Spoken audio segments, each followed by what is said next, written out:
चमचमीत आंबट गोड कैरी कांदा माझ्या मोठ्या दीरांची पाककृती। अलीकडेच माझ्या थोरल्या दीरांनी कैरी कांदा या पदार्थाची आठवण करून दिली। माझे थोरले दीर कैरी कांदा ही डिश अप्रतिम बनवतात। त्यांच्या दोन्ही मुलांची त्यांच्याकडे उन्हाळ्यात नियमित फर्माईश असते। त्याच कैरी कांद्याची पाककृती तुमच्यासाठी सादर करीत आहे।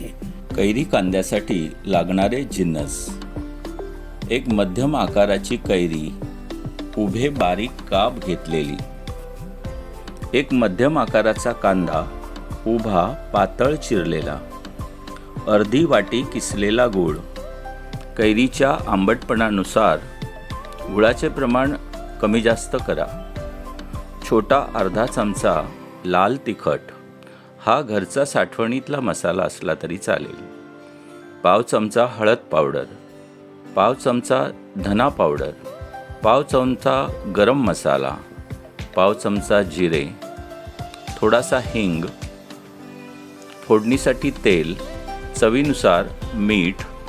कैरी कांद्याची कृती पाहूया। कृती: प्रथम एका पातेल्यात 2 चमचे तेल फोडणीसाठी टाकावे। तेल चांगले तापल्यावर पाव चमचा जिरे टाकावे। जिरे तडतडल्यावर पाव चमचा धना पावडर टाकावी।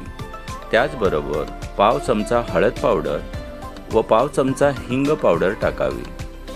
ही फोडणी ढवळून त्यात उभा कापलेला कांदा टाकावा।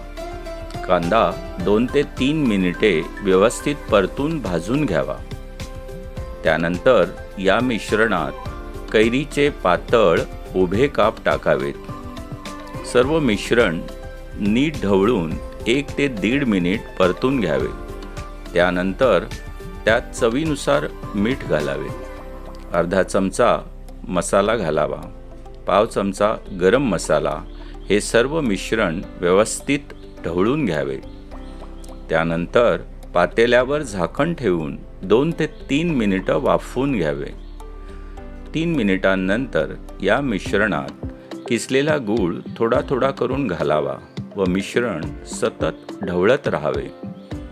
2 ते 3 मिनिटे ढवळल्यानंतर हळूहळू मिश्रणाचा रंग पूर्वीपेक्षा दाटसर होऊ लागतो।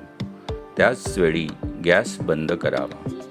अशा तऱ्हेने आपली कैरी कांदा डिश तयार झाली।